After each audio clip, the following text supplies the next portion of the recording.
I'm a plumber and I'm on site for a job, and we got we're snaking a drain, and we've been pulling back. We probably pulled back about 10 pounds, 15 pounds of it looks like flesh type of stuff, meat, and we don't know what it is. These plumbers anticipated their call to a quiet Ontario neighborhood in December 2017 to be a regular assignment. Usually, a clogged drain is easy remedy. With their drain snake, a necessary plumbing instrument consisting of a long wire with a corkscrew end, the plumbers carried should the obstruction be minor. This expert instrument should have taken them less than 1 hour. They ran upon a dilemma. However, the neighbors were becoming restless after several days of clogged pipes.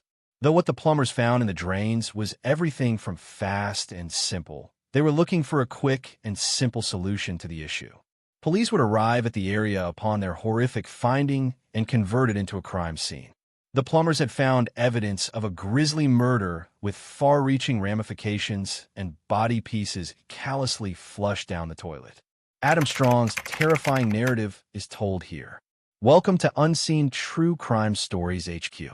I thank you, my viewers, most especially my subscribers, for your support as we keep improving and bringing daily told and untold true crime stories. Please don't forget to subscribe to this channel. Let's start with Rori Hache. She was born in July 1999 in Oshawa, a quiet neighborhood in Ontario, Canada. She was a bright and lively youngster with a liking for animals and the elderly. She kept herself active outside of school as an Army cadet, and by the age of 13, she had achieved the Cadet of the Year award twice. But when she joined high school a year later, things took a turn for the worst. As a 14-year-old freshman, she was given crystal meth. She acknowledged it the first error in what would go on to be a years-long fight with addiction. As barely a youngster, Rori comes from a rough home. Her grandpa was Bernie Guindon, otherwise known as Bernie the Frog, the founder of Satan's Choice motorcycle gang, which was, at a time, the second largest motorcycle gang in the world. As an outlaw biker with drug and assault charges, he'd spent 22 years in jail and had somewhere between 11 and 16 children. One of them was Rori's uncle, Harley Davidson Guindon, who operated a clothes business in Oshawa. Rori and her uncle were close. Harley himself was a Hells Angels biker with a history of drug charges and a tattoo on his back that advertised his fight record in prison: 41 victories and no defeats. Still, he had a sweet place for his adolescent niece. In 2016, when she was 17, she stayed with Harley and his family while he was according to house arrest on drug charges. Rori's mother, Shannon Dion, had reported herself to the Children's Aid Society because she believed it was the only means of getting Rori the care she needed with her addiction. The services didn't help, but Rori had been able to turn her life around on her own. The final 6 months of her life were pleasant ones. Rori had a partner, Tony, and even her own apartment. Harley had lately given her and her mother $1,000 to assist with living costs. But Rori had found a career of her own and had gone back to school. Things were looking up. In August 2017, her Aunt Michelle Guindon accompanied her to a pharmacy to get a pregnancy test. It came back affirmative. Rori was having a baby, and she desired to keep the kid. She was looking forward to parenthood. But it was at the end of that same month that things would go tragically wrong. On August 10th, there was an unexplainable fire at Rori's mother's home. It hurt Shannon and killed her dog. This could have been the instigating episode in Rori's downward spiral. Rori was a regular at a juvenile facility called the Refuge. Workers there observed that she had returned into drug usage lately, albeit in August. They reported she was doing better. A few days before the end of August, Harley met with Rori and observed something unusual about her. She didn't want to discuss about what was going on with her and appeared confined and secretive. He characterized her embrace as painful, the biggest hug she'd ever given him, a hug that seemed like a last farewell. On August 29th, 2017, Rori's buddy and the friend's parents transported her to the hospital. We don't know the actual reason why, but she's been characterized as having had some type of mental crisis. They were seen on CCTV sitting in the waiting room. Rori's buddy and the friend's parents were photographed, left the hospital soon thereafter, leaving Rori alone to wait. She stayed in the waiting area for 15 minutes but then fled before she could be seen by a doctor. She may be seen in this clip leaving the hospital on her own. This was the final time Rori Hache would be seen alive. When she didn't show up to the refuge for a few days, her friends and instructions counselor started to grow concerned. Together with her family, they raised the alarm. Some people assumed she had skipped town, relapsing to past habits, but her closest relatives were convinced she wouldn't do that anymore. Whatever her previous struggles, she was pregnant and in a steady relationship. They realized something was wrong. And then, on September 11th, 2017, her narrative took a tragic turn. It was a nice evening at Oshawa Harbor, and a grandpa and his 11-year-old grandson were out fishing. Standing on the pier, they observed something weird in the water. It seemed at first to be a piece of rubbish, so the duo cast their lines toward it to hook it and make the lake cleaner. After approximately half an hour of labor, they managed to pull it near enough that they could trap it in a net and bring it onto the pier. One of them remembers thinking it was an animal of some type, maybe a chicken. But the fishers would soon find the reality was considerably worse. The granddad recalled saying, "I think that's a body." The thing pulled in from the water was, in reality, a female torso. When the police came, they discovered it exhibited evidence of trauma and that it had been purposefully removed from the rest of the corpse. Somebody killed a woman and dumped her remains. We are live over the Oshawa Harbor. Good evening. The busy spot along the waterfront is now a disturbing crime scene. The discovery made by a fisherman and his grandson. They saw a torso in the water. Lots of questions tonight, very few answers. Who was this woman? Where did she come from? Who wanted her dead? Police transported the torso away to be identified. Would probably reach out to other services to see if there are any unsolved missing person investigations. But Lake Ontario was a wide region, and the police couldn't rule out that it had been transported to Oshawa from someplace else. The lack of the pelvis from the body made identification more difficult, and the state of the torso made it impossible to identify whether the deceased had been pregnant or not. It took until November 10th, roughly 2 months, for the authorities to test the torso's DNA with DNA given by Rori's family and determined that it matched. The dismembered torso belonged to Rori Hache, and her missing persons case had transformed into a homicide. But the way had her body ended up in the lake? Who had murdered her? And horrifyingly, where was the remainder of her body? There were no leads. The water had washed away any evidence that may link to the murderer, and Rori's last moves remained a mystery. They didn't know how long she'd been in the water or how long she'd been living after leaving the hospital waiting room. Whom had she met? What had they done to her? For now, the cops failed to know, and the family arrived down nervously to wait. They waited until December 28th, 2017, when the police were told of a terrible finding by an Oshawa plumber. The plumbers were called out regarding a plumbing obstruction by a couple in an upstairs rental flat. The obstruction had lasted many days, and the other occupant of the building, the guy who lived in the basement unit, Adam Strong, hadn't been able to do anything about it, though he'd requested the upstairs neighbor for a plumbing snake to free it. He informed them it was an inflated condom clogging the drain. The upstairs neighbors took it upon themselves to phone the plumbers. The cause of the obstruction was the downstairs flat, which Strong had been renting for almost a decade. So the plumbers knocked on Strong's door. The basement apartment was filled with a terrible odor. Strong felt apprehensive, saying that the status of the sewers was terrible. And as we know, when the plumbers snaked the pipes, they discovered something horrific. Yeah, I've never seen that. I'm thinking you gotta be solved. Everything is here. Knives by the bed. Police came soon thereafter. They thought that the stuff flowing out of the pipes was human flesh. The plumbers were frightened by what they'd found across and the realization that they'd spent so many hours in touch with this guy. Because when the cops knocked on Strong's door, he answered it and announced very quickly, "The jig's up. It's a body." They nabbed him instantaneously. While in the police vehicle outside, he continued to be chatty. He added, "If you want the rest of her, she's in my freezer, and she's pretty defleshed." With a rising sensation of terror, the cops unlocked the freezer. Inside it, they discovered numerous dismembered body parts. These featured a human head. On the neck was tattooed the phrase "alive," the same tattoo Rori had had. These were Rori Hache's bodily parts. Her autopsy indicated several face injuries and 2 fractures. The actual cause of death was not known. She had narcotics in her system, but there was no means of establishing the amount. It was also hypothesized that she could have been strangled or killed from blunt force injuries.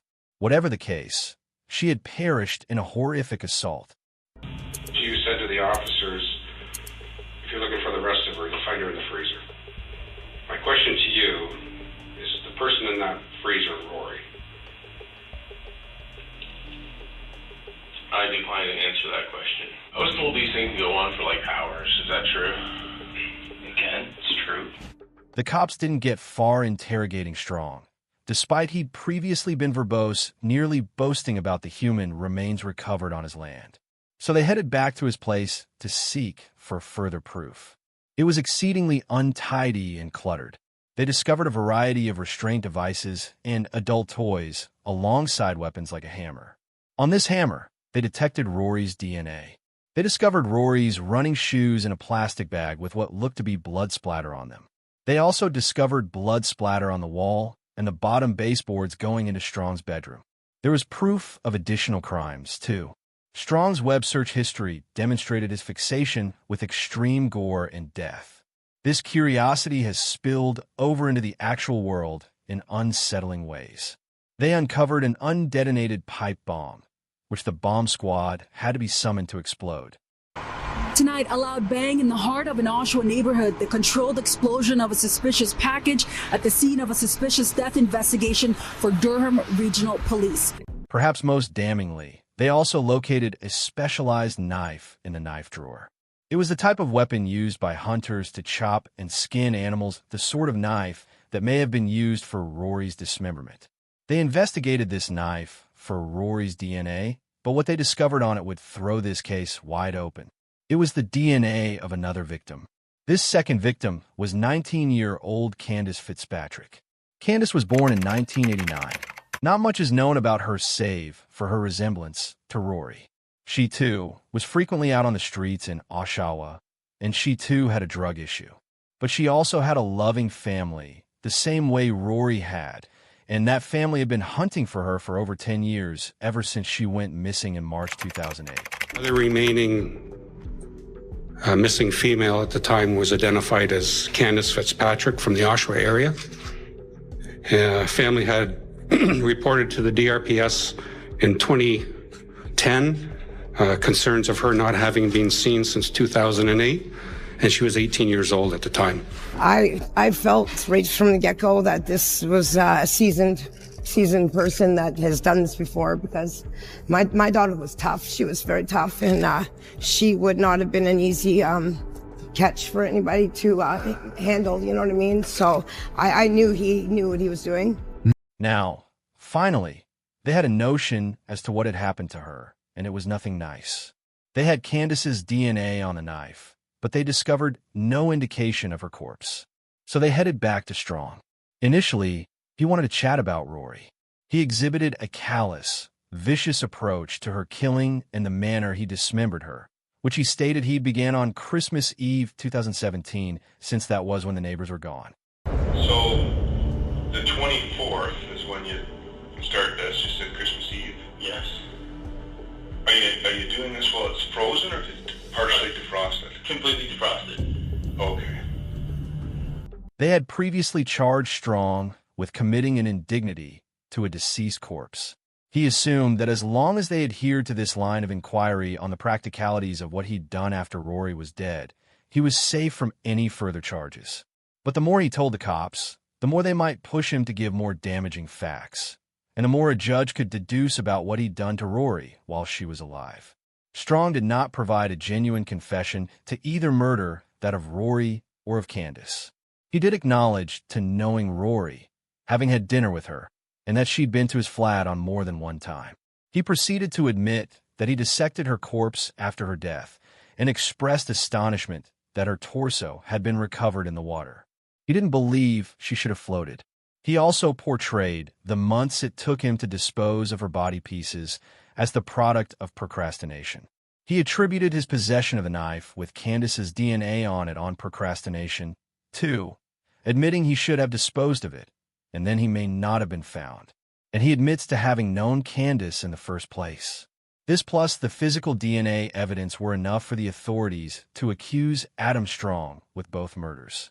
In November 2018, a year after Rori's body had been located, without a confession, the authorities had to concentrate on Strong as a person. Strong, born in 1972, was 45 when the plumbers uncovered Rori's bones. He was a gas station attendant and occasional film set security guard. Not much is known about his early life. However, he claimed to have had a difficult upbringing, blaming it for his actions. "They are my actions, but I don't think I would have made those actions had I been nurtured," he stated. It was a really bad childhood. He also has a bad past with women. Prosecutors put 2 women to the testimony who'd both had encounters with Strong in the past at least 20 years ago, when Strong himself was in his 20s. They indicated he'd liked bondage and choking, which, for one of the ladies, was voluntary, but for the other one was not. She stated she'd been terrified for her safety when it occurred. This problematic conduct formed an image of an angry and harsh individual. The defense sought to claim that possibly the girls had overdosed and Strong had panicked, disposing of their corpses in case he was implicated. Rori's head injuries, however, revealed a different narrative. Strong tried his utmost to postpone the trial's proceedings.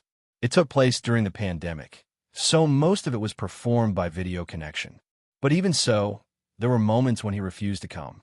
"I was up all night," he moaned, refusing to meet with his lawyer to discuss the issue. He said, "I'm exhausted. I want to go to bed." His attitude did not endear him to the court. And on March 16, 2021, after several delays, Strong was convicted of 1 count of first-degree murder for murdering Rori Hache and 1 count of manslaughter in Kandis Fitzpatrick's death. This was all the more astounding without Kandis's corpse and without a confession to either homicide. But the confession to dismemberment was apparently enough. The count of murder entailed an automatic life sentence, perhaps surrendering himself to his destiny. In July 2021, Strong disclosed to a jail guard the location of Kandis's remains. The police escorted him to the scene, which was an intersection in Oshawa, and he showed them where he believed he'd buried her corpse. They located Kandis's remains and were finally able to bring her family closure. We're barely surviving a year and a half going through this. I couldn't imagine 10 years, and I've met that family in person. There's no way that they did not report that child missing. There's no way, they're good-hearted people. They're hurt, they're crushed. It's very hard to accept that this happened so close to the police station, so close to the downtown core, I've lived in Oshawa 43 years. I was born and raised here. I never thought we had to worry about problems like this here. We had some bad people, but not sent straight from the pit of hell. You know what I mean? So I don't know how to feel about anything other than right now I'm most blessed by the work the detectives have done and their superiors and everything that's been put into this. I do not get the attitude. He's guilty of nothing in his mind. He's already judged, tried, and convicted himself of being guilty of nothing. You know what I mean? I don't have any words for this guy. I don't have any names to call him. I don't have any words for him other than, maybe think about doing the right thing for this city and my family and all my friends that will never be the same again because this has slaughtered us all. Strong's punishment will be very hazardous for him. Rori's familial ties to motorcycle gangs, including infamous outlaw biker Bernie Guindon, founder of Satan's Choice Motorcycle Club, implies that individuals on the inside will be hunting for Strong as the guy who murdered their leader's granddaughter. One offender added, "You can't murder the granddaughter of someone affiliated to the Hells Angels. It all goes down to that. You can't murder a biker's grandchild and get away with it." But we still don't know precisely how Strong met these ladies or why he killed them. The prosecution argued that these were crimes of opportunity because Strong encountered Kandis and Rori on the street and abducted them. He still has not divulged the truth. What's most alarming is the decade-long gap between his first murder and his second, and the issue of what he could have done in between. What do you think about this horrific story? How did Strong's misdeeds go unnoticed for so long? Let us know your opinions in the comments below. Until next time, Remain safe, keep up with our channel, and we'll see you very soon on the Unseen True Crime Stories HQ.